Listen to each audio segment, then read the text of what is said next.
going, is it? Morning, ladies and gentlemen, boys and girls, all my friends on Facebook. Morning, Dickie boy, you now owe me $50 for mentioning you on YouTube. Also to my other friends, morning Chris Mahone. Who else have I forgotten? Oh, there's tons of yous. Plenty of people up there on Facebook watch my little videos, so today I'll talk about the time that I spent at All Ag Services in Maitland. Would have started there, as I said, around about 1976. Young kid, just a couple of years out of the Air Force, and given the job of not only doing chainsaw repairs, but also being a salesperson and doing a field run, which was they got me a truck, a Holden 1 tonner. I chuck all my saws in the back of that, some saw chain, files, oils, all the bits and pieces that a bushman might need, and away I went. I had a run at, set out to the back of Sasnock, up to the Wadingham Mountains, where I called to see a few ballers there, and a few loggers.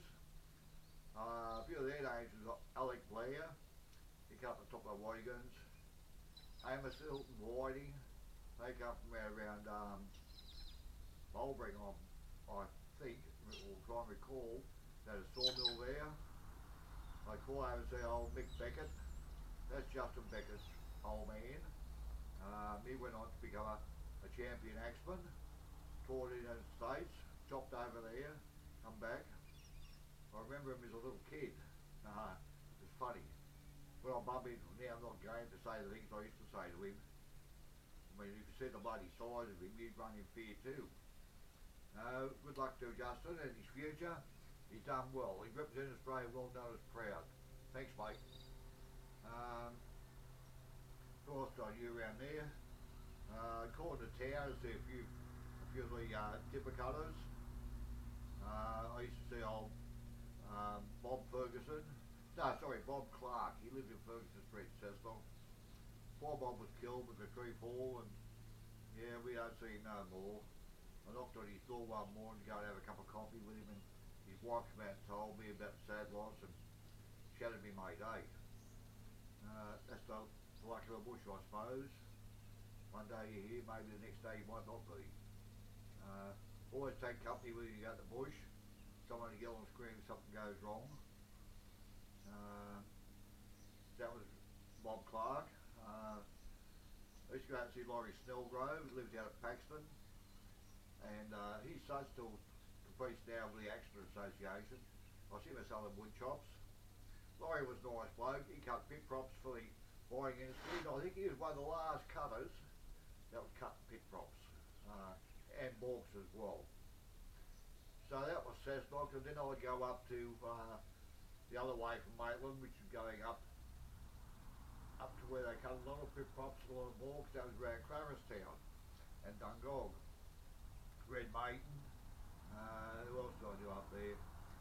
The priest, old Jock Priest, and his son, no, it's W Priest was the father, and the son was Jock Priest, right?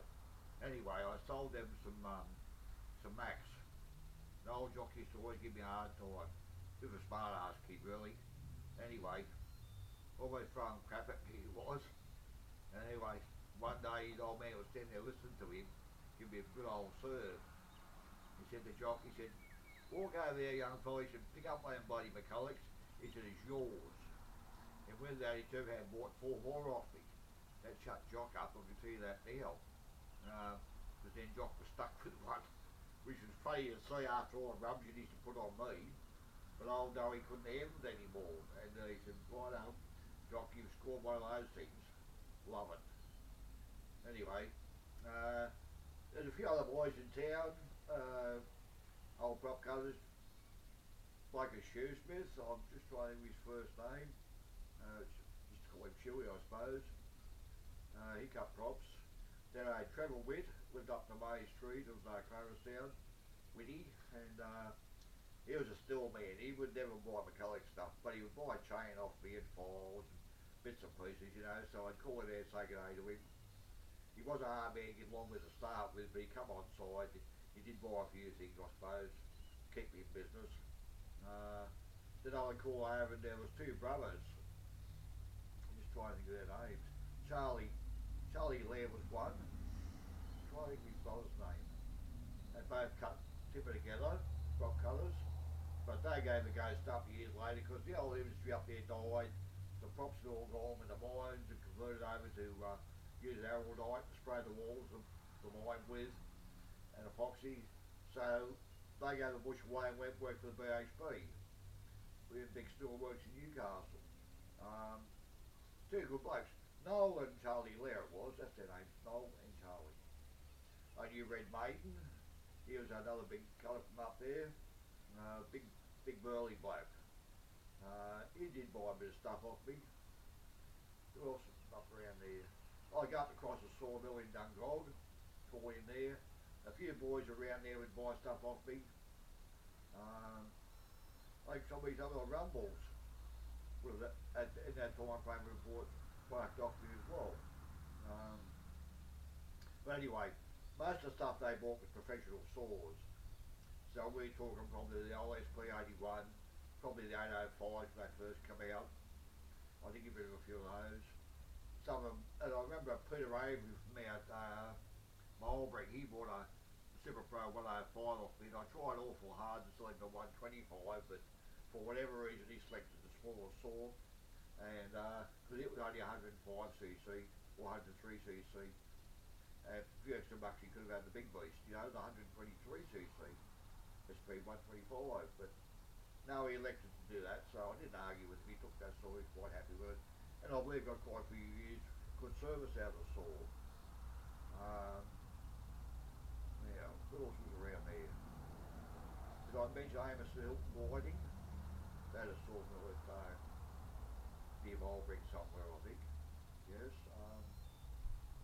Anyway, then go from Dungog. I used to go right to Mount Royal, up past Singleton. I can't remember the cousins' names up there now, and I thought like a lot of money, but there were a few of the boys up there bought saws off me. Some fellas cut out of Basie as well, and just trying to get their names. Herbert, their name was, and the Herbert family. Or the family, I'll do that now. Those boys worked in the bush, cut pit props and did a few balks. They had bought saws off me as well.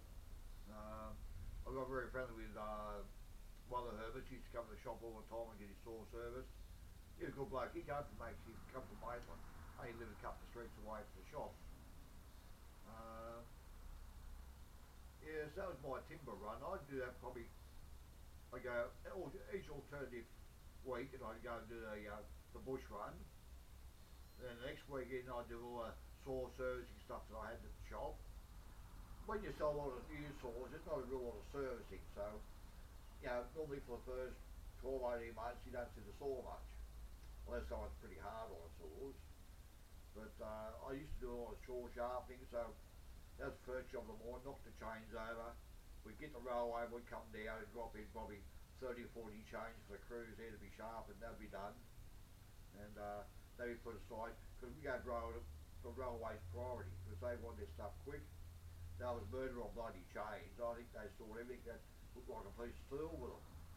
They actually murdered their chains. At one stage there we had the cutters calling in for masonite land at Raymond Terrace. Some New Zealanders who won the contract come out here and clear it. It had a big bushfire go through it, and somebody won the contract to clear that burnt timber. Well, that's bloody murder on chains too. We got a fair bit of work out of those people, and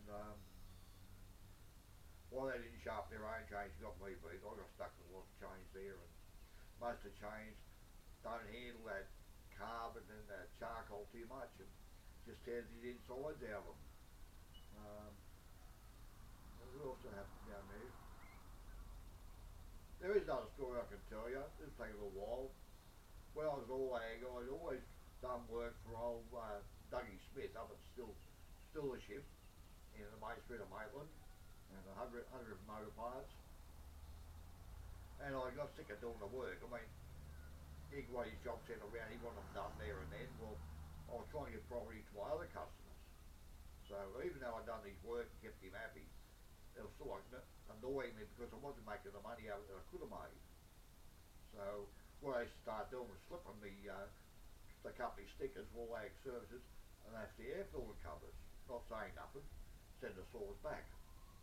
So what he was doing was getting them back, whopping a few bucks on them, and then give them back to the customer. And after a period of time, the customers were supposed to take their air filter covers off to clean them. And lo and behold, what's this sticker doing here? Well, next thing I knew, I did a nice little phone call off Dougie. He wasn't too impressed with me. Well, I said, Doug, I don't really need your work. It's a nuisance to me because it just holds me up. Anyway, don't ever rant and rave. He used language I wouldn't use on YouTube.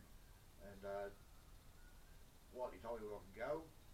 Anyway, I rang up Still. I asked Still. I said, what would I do to get Still agency in Maitland? And they said to me, no, Bob, you can't do that. We've already appointed one Still dealership, and we can't have two in a town. Not the same town. Okay, fair enough, I said. Anyway, I mused on it for a while. I thought, no, bugger it. I'll give it another go. So I rang him up again. Same reply. No, can't do it. We've got one dealership there already. I said, well, do you realise I'm a member of the Combined Rural Traders, which is a rural group that buy in bulk, lamping, bulk handling fobs. And I said, they buy Still chainsaws off you. I said, you got to supply them, they've got to deal with you. I said, we're part of that group, so it means I can get Still chainsaws. The only thing I don't have is plastic or Still. Oh, no, you can't do that, Bob. I said, well, okay.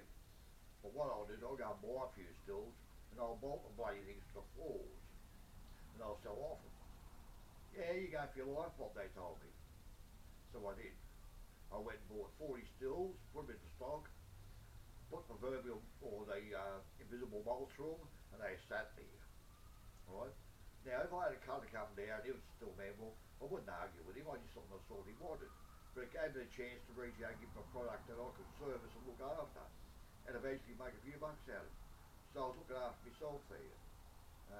Mind you, I work for all ag services, not me personally, so I done my boss a favour. Anyway, just continued for a while. Next thing I get a phone call from Still. They were not too impressed, because we started a bit of price motivation to try and get some sales on the Still stuff. And Newcastle Saw Service must have rang Still up and complained that we was up there discounting the guts out of saws. Well, we weren't actually doing that, but we were putting some prices of furlers out. And after I found out they were whinging and moaning about it, I thought, well, good. I'll drive these buggers to the wall. Now they were buying chainsaws and paying 5% less than what I was buying them for. So what I done was I put them out my door and what I bought them for. So hypothetically, if I paid $100 for a saw from Still, I sold for $100. We didn't make no money. We probably lost a few bucks for the freight, but it really put the acid on Newcastle Saw Service and Dougie Smith up at 100 parts to try and compete. Well, the next thing I knew, I had both them two lots, we shouldn't be. So I thought, well, pressure's on there, boys. You either shape up or get out of it. And Still come up, and I had two reps come up there, Danny and Mel, two good blokes, and they served me Still for many years. They used to do the road work, and they come up and told me, Bob, I've been a naughty boy, you can't do that sort of crap. I said, well, tough luck, I'm doing it. I said, I'm in business to make money, and I work for a boss who expects me to do my job, which I've done. And they said, well, yes, it's not going damn too good with Still. I said, tough love. Anyway, they said, we're going to have the auntie, and we're going to have the general manager, I think it was the general manager, of Still in Sydney, come up to see me. And when they come up to see me, they appointed me as a second dealer in Maitland. Now that's the only time in Australia that's ever been done. So I suppose at the end of the day I can put a bit of a feather in my cap and think, well, for my boss I achieved something. So we end up with a full Still dealership. Dougie was rampant. He was